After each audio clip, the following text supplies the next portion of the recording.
So how did the truck treat you? Yeah, no, the truck was really good. Very easy to drive. The steering was really, really easy, which is good for a big, something I'm not used to. And the automatic was really good too, much easier. Was this your first time? Second time. I hired an Abel truck last week and it went really well, so You were back. no reason to go anywhere else.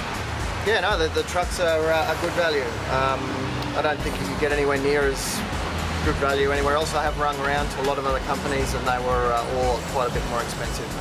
I don't see why, any reason why it couldn't be 4.5 stars.